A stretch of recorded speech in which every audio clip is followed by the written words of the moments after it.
3 days remained until the council vote, and Zaravel could barely sleep. She had made her choice, but approaching Dr. Carter required perfect timing and absolute secrecy. The wrong word to the wrong person could destroy any chance of helping the humans. Dr. Lisa Carter worked late in Lab 7, reviewing data from the quantum bridge tests. The breakthrough had exceeded all expectations, but she felt uneasy about something she could not identify. The council's silence seemed ominous, rather than encouraging. Zaravel waited in the corridor until the other researchers left for the night. When only Lisa remained in the lab, she gathered her courage and knocked softly on the door. "Come in," Lisa called, looking up from her tablet with tired eyes. "Dr. Carter, I need to speak with you privately," Zaravel said, her voice barely above a whisper. "It is about the council vote." Lisa immediately sensed the urgency in the young alien's tone. She set down her tablet and gave Zaravel her full attention. "What is wrong?" Lisa asked gently. Zaravel closed the lab door and activated the privacy shields. Her hands trembled as she accessed her personal data pad and called up the classified council files. "The vote is not what you think," Zaravel began, her voice shaking. "The council has already decided to reject humanity's application. They plan to impose severe restrictions on your people after the rejection." Lisa stared at the alien woman in shock. The words seemed impossible to believe, yet Zaravel's obvious distress made denial difficult. "Show me," Lisa said quietly. Zaravel shared the classified documents, watching Lisa's face grow pale as she read. The files detailed everything: the council's fear of human advancement, their plans to limit human expansion, even suggestions to confiscate human technology. "They are afraid of your quantum bridge project," Zaravel explained. "They see it as proof that humans advance too quickly. Your success has become evidence against you." Lisa felt sick as the implications sank in. 3 years of hope and hard work were about to be destroyed by the very achievements they were most proud of. "Why are you telling me this?" Lisa asked. "You could get in serious trouble for sharing classified information." "Because it is wrong," Zaravel replied simply. "I have watched your people for months. You are not the threat the council believes you to be. You are builders and dreamers, not conquerors." Lisa appreciated the alien's courage, but the situation seemed hopeless. Diplomatic protocols prevented humans from taking any aggressive action. They could not flee with their research or make demands of the council. "What can we do?" Lisa asked helplessly. "We are bound by treaties and agreements. We cannot just leave or refuse to cooperate." Zaravel had been thinking about this problem for days. Her solution was desperate and dangerous, but it might be their only chance. "There is one possibility," she said slowly. "I could testify before the council using my empathic abilities. I could share human emotions and memories directly with the assembled delegates." Lisa looked confused. "Is that allowed?" "No," Zaravel admitted. "My people never interfere in council politics. Such testimony would be forbidden and could result in my exile from Kepler society." The young Kepler scientist explained her plan in detail. She would request permission to address the council as a witness to human character. Using her empathic projection abilities, she could share actual human memories and emotions with the delegates. "But I would need someone to serve as the conduit," Zaravel continued. "Someone whose memories truly represent the best of humanity." Lisa understood immediately. "You want to use my memories. Your emotions about discovery, about cooperation, about hope for the future," Zaravel confirmed. "But also memories of human sacrifice and compassion. The council needs to see what I have seen." The plan was incredibly risky for both of them. If it failed, Zaravel would face exile while the humans would still be rejected. The council might even impose harsher restrictions as punishment for the attempted manipulation. Lisa called Captain Morrison and explained the situation. Within an hour, the senior staff had assembled in the secure conference room. Jake listened to Zaravel's revelations with growing anger and determination. "You are willing to sacrifice everything for people you barely know," Jake said to Zaravel. "That takes incredible courage." Lieutenant Commander Alex Turner, The station security chief immediately began planning contingencies. His military background made him think in terms of worst-case scenarios. If this goes wrong, we need to be ready for immediate evacuation, Alex said grimly.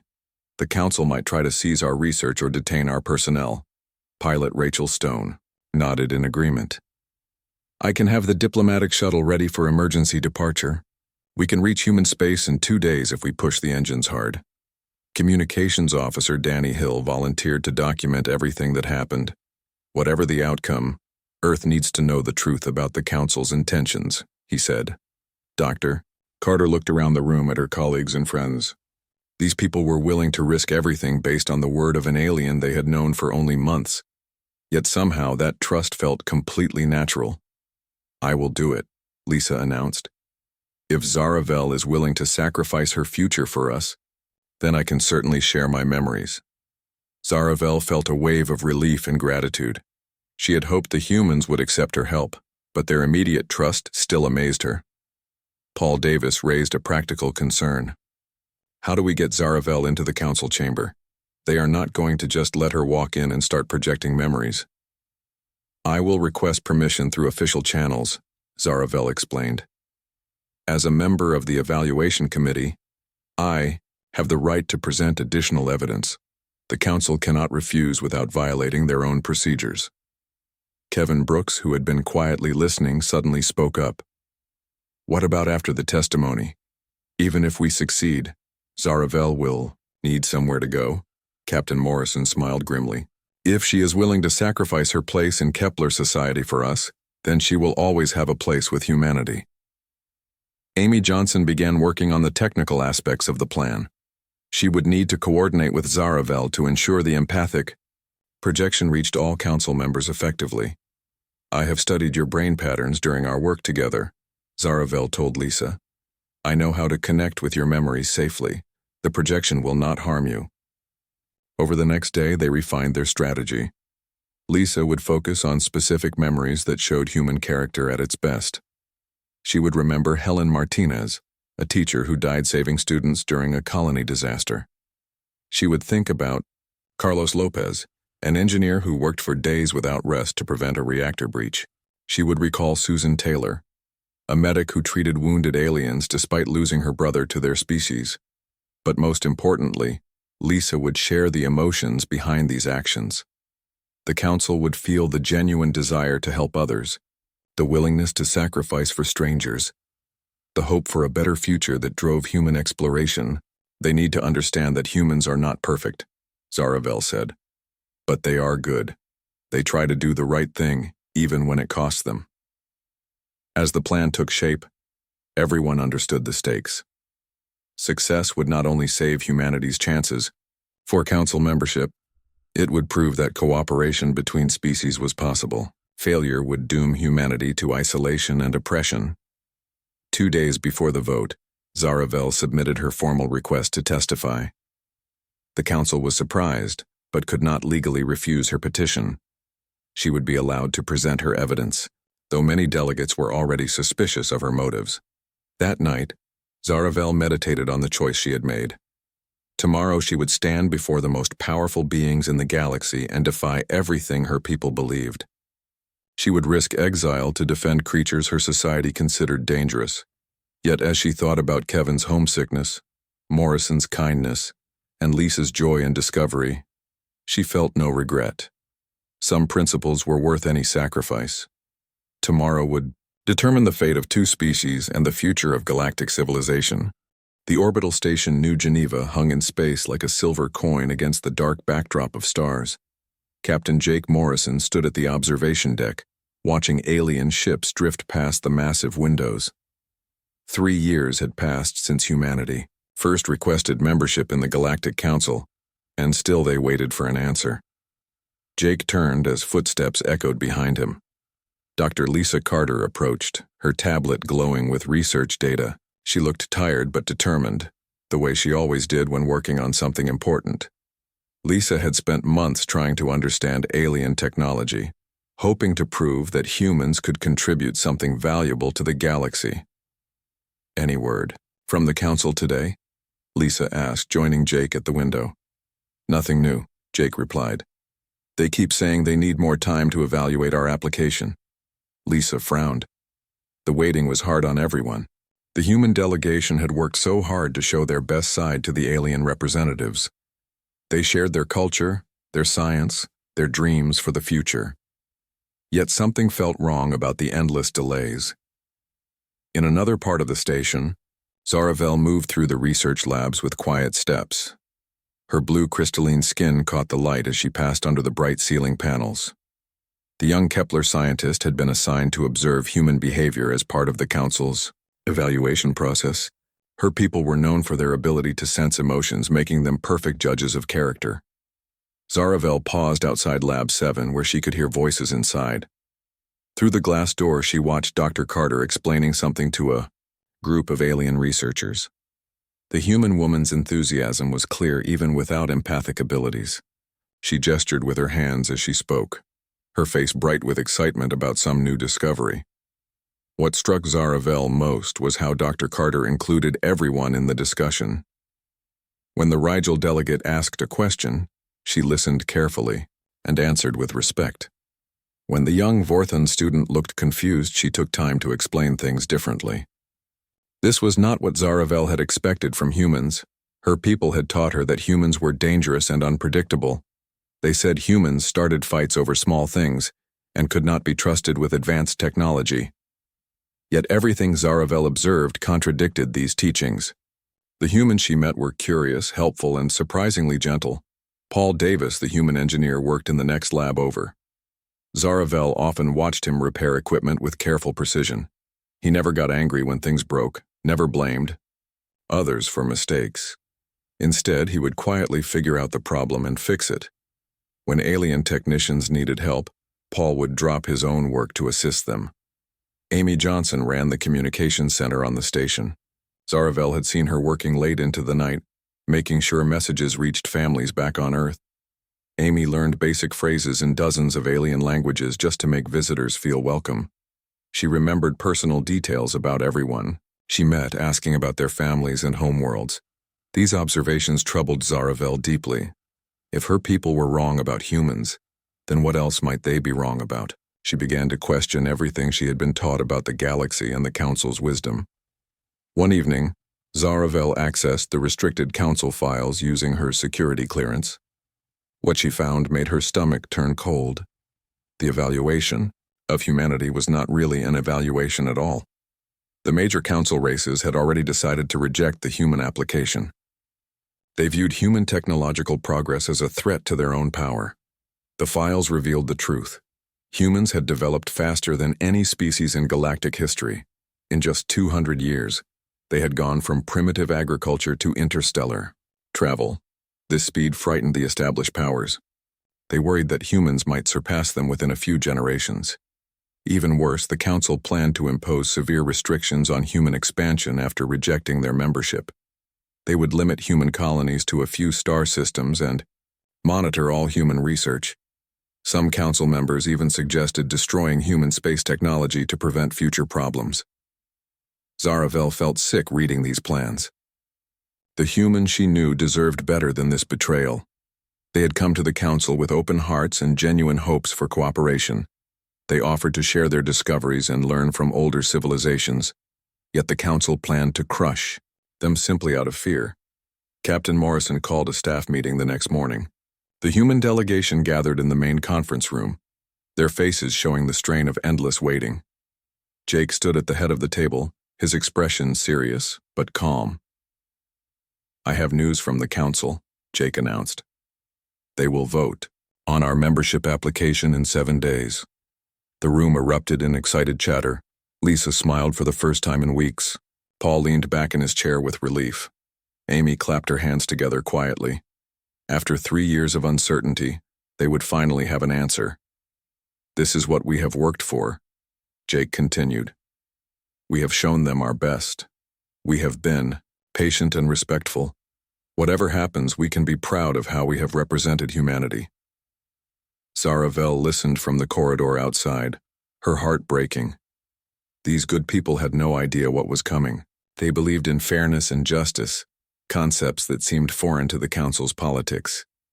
In 7 days, their dreams would be shattered by beings they had trusted. That night, Zaravel made a decision that would change everything. She could not stand by and watch this injustice happen. Her people valued truth and honor, even if the Council had forgotten these principles. She would find a way to warn the humans about what awaited them. But first, she needed to be absolutely certain about human character. She would observe them more closely, looking for any sign that the Council's fears might be justified. If humans truly were as dangerous as her people claimed, then perhaps the harsh treatment was necessary. However, if humans were as good as they seemed, then Zaravel would have to make the hardest choice of her life. She would have to decide between loyalty to her own people and doing what was right. The next 7 days would test everything she believed about justice, courage, and the true meaning of honor. Dr. Lisa Carter arrived at the lab before dawn, as she had every day for the past month. The breakthrough was so close she could almost taste it. Her team had been working on something that could revolutionize communication across the galaxy. They called it the Quantum Bridge Project. Paul Davis was already there, checking the equipment with his usual quiet efficiency. The engineer had a gift for making complex machines work smoothly. His steady hands adjusted delicate components while his mind calculated power flows and signal patterns. "Good morning, Paul," Lisa said, setting down her coffee. "Any problems with the array overnight?" "Everything looks good," Paul replied. "The quantum resonance chambers held stable all night. I think we might actually be ready for the full test today." Amy Johnson entered the lab carrying a stack of data tablets. The communications specialist had been analyzing signal patterns from across the galaxy, looking for ways to integrate human intuition with alien mathematical principles. Her work had been crucial to the project's progress. "The Rigel mathematics are finally making sense," Amy announced excitedly. "I figured out how to blend their probability equations with our pattern recognition algorithms. The results are incredible." Lisa felt her heart race with anticipation. For months they had been trying to combine the best of human and alien technology. Humans excelled at seeing patterns and making intuitive leaps. Aliens had mathematical precision that humans could barely comprehend. Together, they might create something neither could achieve alone. Zaravel appeared in the doorway, her blue skin reflecting the lab's bright lights. She had been observing the human research team for weeks, officially gathering data for the Council evaluation. Unofficially, she was trying to understand what made humans so different from other species. "May I watch today's test?" Zaravel asked politely. "Of course," Lisa smiled warmly.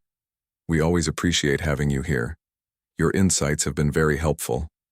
The young Kepler scientist felt a pang of guilt. These humans welcomed her so openly, never suspecting that she knew about their coming rejection. They treated her as a friend and colleague, not as a spy from a potentially hostile government. Kevin Brooks, the newest member of the diplomatic team, rushed into the lab with barely contained excitement. The young man had only been on the station for 2 months, but his enthusiasm was infectious. He still looked amazed every time he saw aliens working alongside humans. "Captain Morrison said I could observe the test if it was okay with you," Kevin said breathlessly. "The more the better," Lisa laughed. "We need witnesses for this moment." As the team prepared their equipment, Zaravel watched their interactions carefully. She used her empathic abilities to sense their emotions and motivations. What she found continued to surprise her. Lisa felt genuine excitement about discovery, not personal glory. Her joy came from the possibility of helping people communicate better across vast distances. Paul worked with calm satisfaction, taking pride in making things function properly. Amy radiated curiosity and wonder at the mathematical beauty they were uncovering. Most interesting was Kevin Brooks. The young diplomat felt homesick and uncertain about his new role, yet he pushed through his discomfort because he believed in humanity's mission. He wanted to build bridges between species, to create understanding where fear had existed before. "Beginning quantum bridge initialization," Lisa announced, her fingers dancing over the control panel. The lab filled with a soft humming sound as the equipment activated.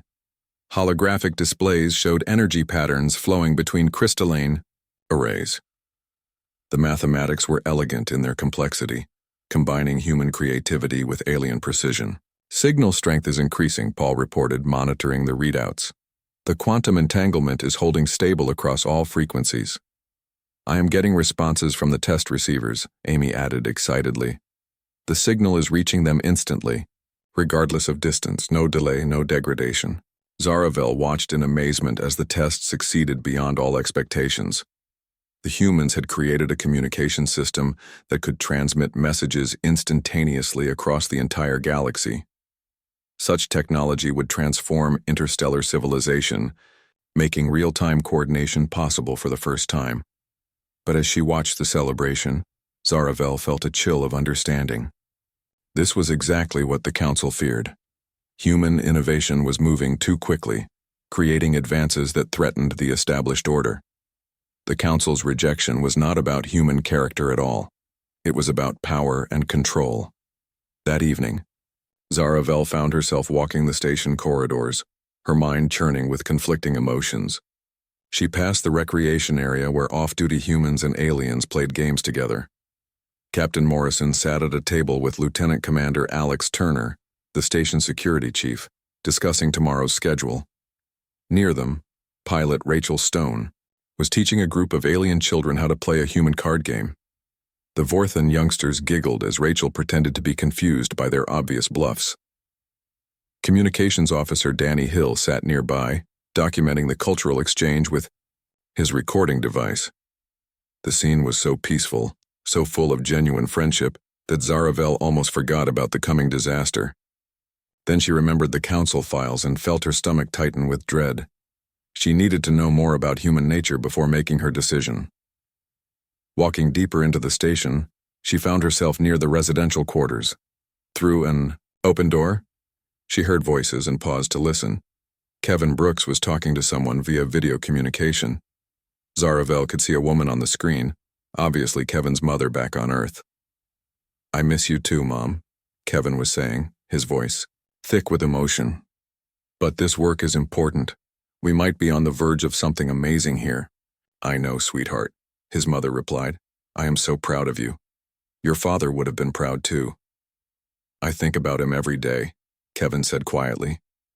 "He always said that the best way to honor the dead is to build something better for the HFY living.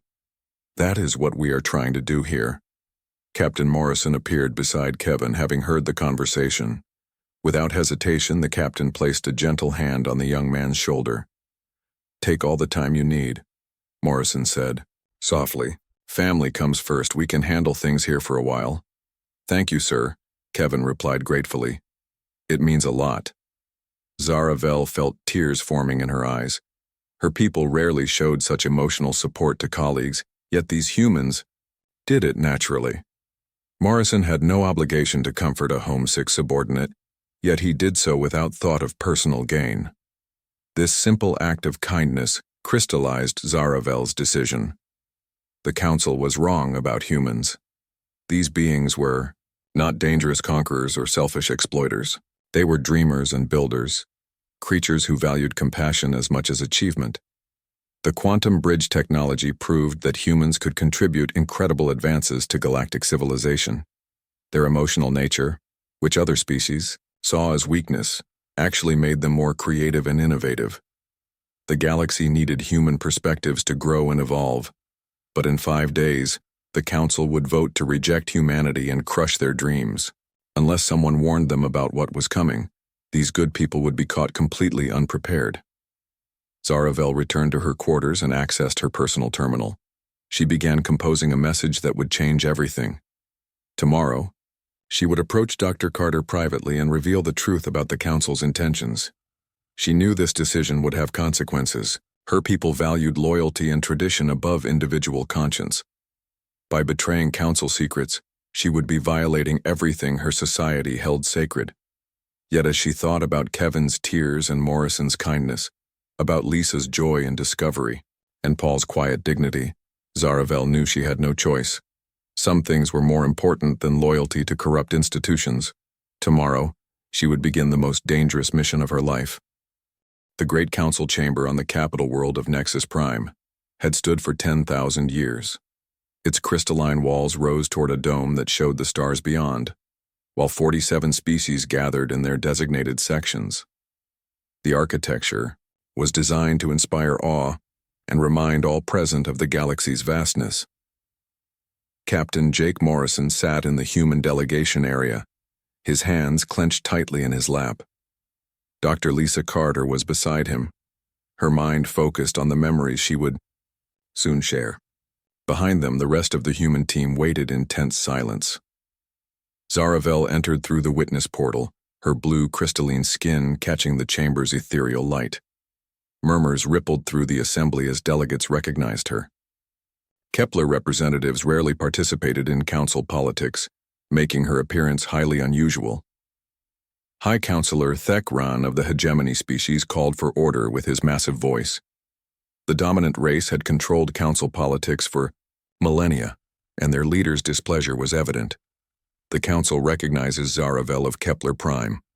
Thekran announced formally, "You have requested permission to present additional evidence regarding the human application. State your purpose." Zaravel stood at the center of the chamber, surrounded by beings who could destroy her future with a single vote. Her voice remained steady despite her racing heart. Honored counselors, I have observed human behavior for many months as part of the evaluation process. I wish to share my findings through empathic projection, allowing you to experience human emotions and motivations directly. The chamber erupted in shocked whispers. Empathic projection was considered deeply intimate among telepathic species. Using such abilities in a political context violated numerous cultural taboos. Counselor Velthara, Zaravel's own grandmother and leader of the Kepler delegation, rose from her seat with obvious anger. "This request is highly inappropriate," Velthara declared. "Kepler policy strictly forbids interference in council politics. I demand that my granddaughter withdraw this petition immediately." Zaravel felt her heart break as she faced her grandmother's wrath. Velthara had raised her after her parents died, teaching her about honor and duty. Now she was disappointing the most important person in her life. "With respect, grandmother, I cannot withdraw," Zaravel replied firmly. "I have sworn to speak truth, and the truth requires this testimony." High Counselor Thekran studied the young Kepler with calculating eyes. Her defiance of family authority impressed him, even though he opposed her goals. "Very well," Thekran decided. "The council will hear your projection, but be warned that this breach of protocol will have consequences." Zaravel nodded and turned toward Dr. Carter. The human woman stepped forward, her face calm despite the magnitude of what they were attempting. "I am ready," Lisa said quietly. Zaravel placed her hands on Lisa's temples and closed her eyes. The empathic connection formed slowly, bridging the gap between human consciousness and Kepler abilities. Lisa's memories began to flow through Zaravel's mind like water through crystal.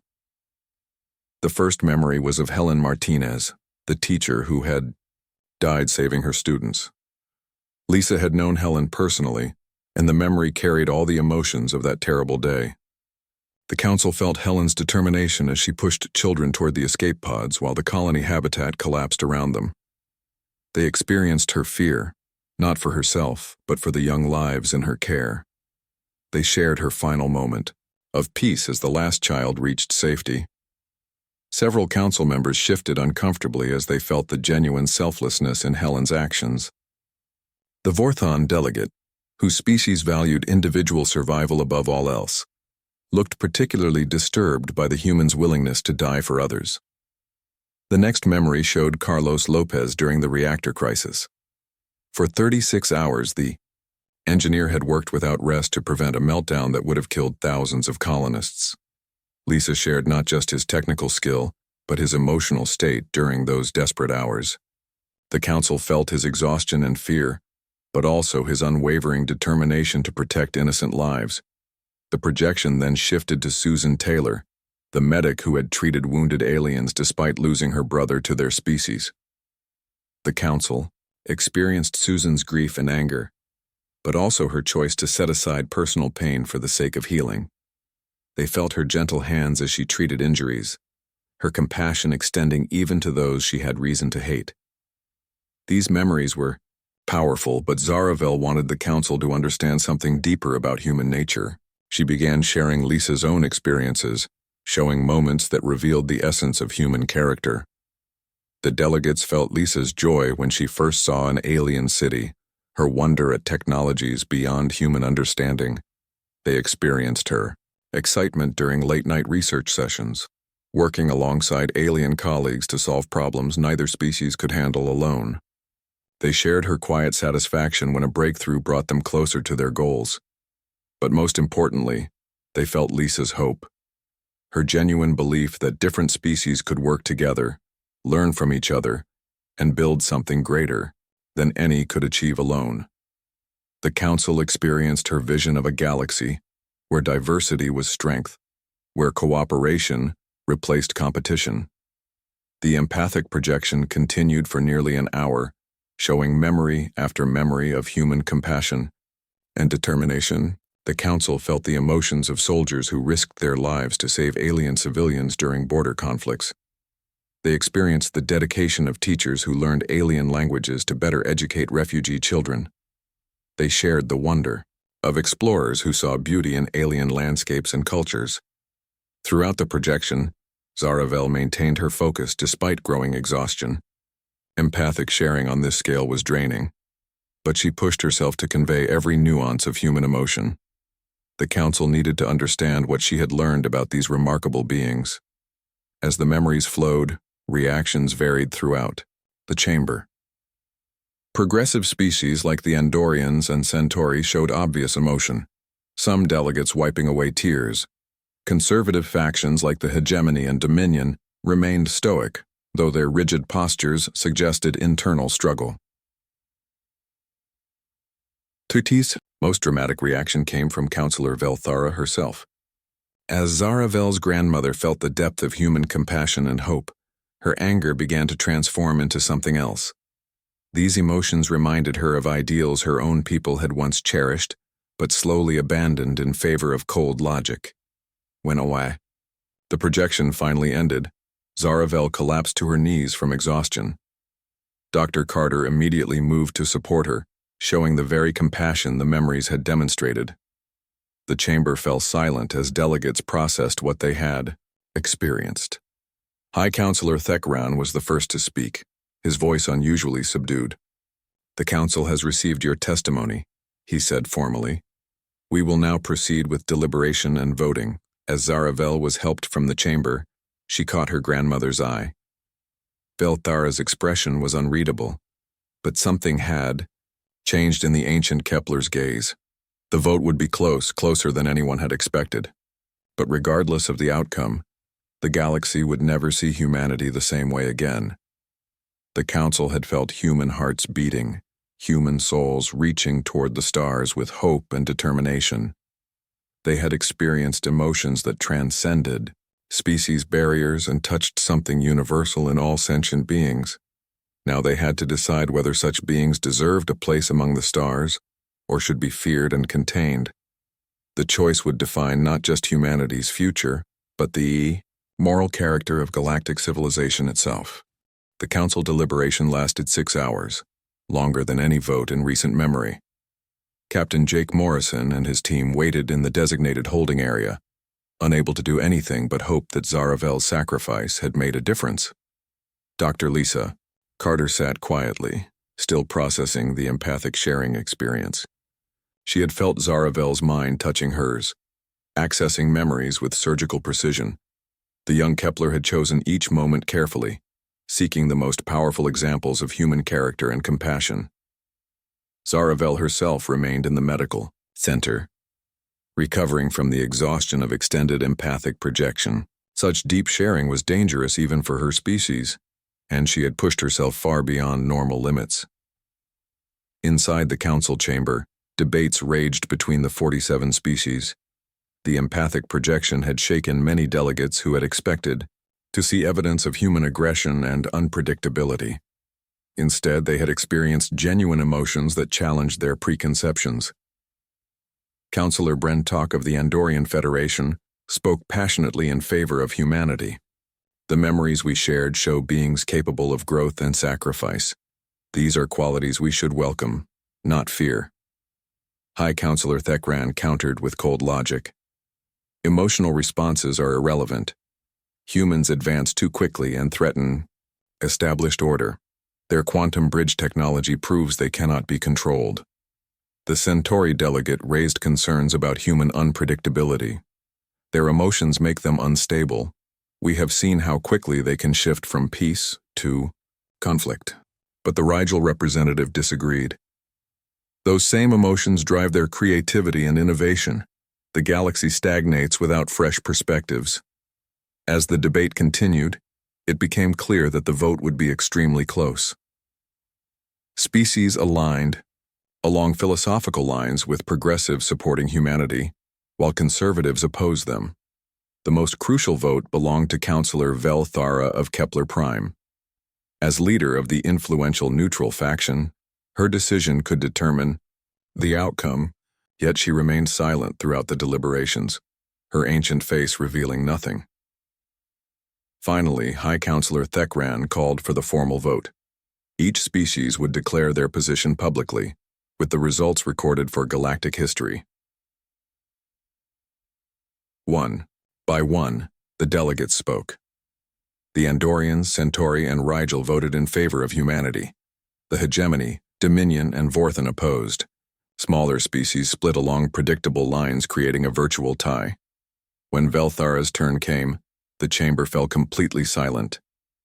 The ancient Kepler rose slowly, her movements deliberate and dignified.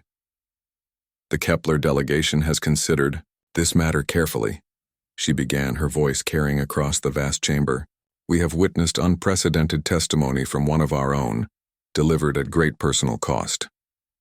Velthara paused, her gaze finding Zaravel in the witness area. My granddaughter has violated our most sacred traditions by interfering in council, politics. By our laws, such actions require exile from Kepler society. Zaravel felt her heart sink. She had known this moment would come, but hearing the words from her grandmother's lips made the reality crushing. However, Velthara continued, her courage in defying tradition demonstrates the very quality that makes growth possible. She has shown us that sometimes we must challenge old fears to embrace new possibilities. The chamber stirred with surprise as Velthara's words took an unexpected direction. The empathic projection revealed emotions we had forgotten existed in galactic civilization. Compassion, hope, and genuine desire for cooperation have become rare among the established powers. Perhaps that is why we fear humanity so much. Velthara straightened to her full height, her decision clear in her ancient eyes. Kepler Prime votes in favor of human membership in the Galactic Council. The chamber erupted in shocked whispers. No one had expected the neutral Kepler to take such a definitive stance. With their vote, humanity had achieved the narrow majority needed for acceptance. But Velthara was not finished. However, this vote comes with conditions. Zaravel must face the consequences of her actions. By Kepler law, she is hereby exiled from our society, forbidden to return to our worlds or contact our people. Zaravel closed her eyes as the formal sentence was pronounced. She had saved humanity but lost everything else. The price of her courage was complete separation from her family and culture. Captain Morrison stood immediately. If Zaravel is unwelcome among her own people, then she will always have a place with humanity. We would be honored to offer her sanctuary and citizenship. The young Kepler looked up with tears in her eyes. She had expected exile, but not such immediate acceptance from those she had helped. Jake's offer represented not just practical assistance, but genuine friendship. High Counselor Thekran formally announced the results. By a vote of 24 to 23, the Galactic Council accepts humanity as a full member. Human representatives will be granted all rights and privileges of membership, effective immediately. The human delegation erupted in celebration, but their joy was tempered by awareness of Zaravel's sacrifice. She had given up everything to secure their future, asking nothing in return. Dr. Carter approached Zaravel with tears streaming down her face. Thank you, she whispered. I do not know how to repay what you have done for us. Seeing your dreams fulfilled is payment enough, Zaravel replied softly. 6 months later, the UHS Liberty orbited the first human colony in Council space. Ambassador Jake Morrison worked from his office aboard the diplomatic vessel, coordinating humanity's integration into galactic civilization. Dr. Lisa Carter served as chief science advisor, leading joint research projects with multiple alien species. Her quantum bridge technology had become the foundation for a new communication network that connected the entire galaxy in real time. Zaravel held the position of cultural liaison, helping humans understand alien customs while teaching other species about human perspectives. Her unique insights bridged gaps that had existed for millennia. The three of them stood on the observation deck, watching construction robots assemble the colony's main habitat. Human and alien workers labored side by side, turning empty space into a thriving community. Your people are adapting quickly, Zaravel observed. The integration process has exceeded all projections. We had a good teacher, Jake replied warmly. Someone who showed us that courage and compassion transcend species barriers. Lisa smiled as she watched a group of human children playing with young aliens in the construction bay. Look at them.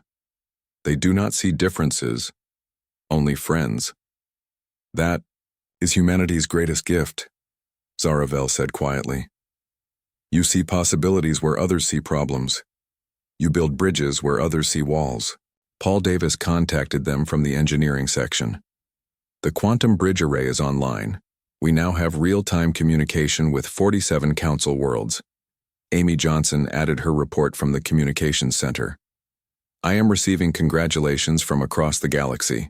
The Rigel want to discuss mathematics, the Centauri are interested in art exchanges, and the Andorians want to share exploration data. The success was beyond anything they had imagined when they first arrived at New Geneva Station. Humanity had not only gained council membership, but become a catalyst for renewed cooperation between species. That evening, Zaravel received an encrypted message on her personal terminal. It was from her grandmother, sent through unofficial channels that could not be traced. My dear granddaughter, the message read, I am proud of the choice you made, even though I cannot say so publicly. You have honored our family and our people by following your conscience instead of our traditions. Perhaps someday when the wounds have healed, there will be a way for you to come home. Zaravel read the message 3 times before deleting it. She missed her family and her world, but she had found a new purpose among the humans. They had welcomed her not as an exile, but as a member of their extended family. Captain Morrison appeared beside her in the corridor. Any regrets? He asked gently. Zaravel looked out the viewport at the growing colony, where humans and aliens worked together to build something neither could achieve alone. None, she replied with certainty. This is exactly where I belong. The galaxy had changed because one young alien chose courage over comfort, justice over loyalty to unjust institutions. Her defiance of the Council had created ripples that would spread across the stars for generations. Humanity had its place among the galactic community, and the future looked brighter than anyone had dared to hope. Sometimes the smallest acts of courage created the greatest changes. The Council deliberation lasted 6 hours, longer than any vote in recent memory. Captain Jake Morrison and his team waited in the designated holding area, unable to do anything but hope that Zaravel's sacrifice had made a difference. Dr. Lisa Carter sat quietly, still processing the empathic sharing experience. She had felt Zaravel's mind touching hers, accessing memories with surgical precision. The young Kepler had chosen each moment carefully, seeking the most powerful examples of human character and compassion. Zaravel herself remained in the medical center, recovering from the exhaustion of extended empathic projection. Such deep sharing was dangerous even for her species, and she had pushed herself far beyond normal limits. Inside the council chamber, debates raged between the 47 species.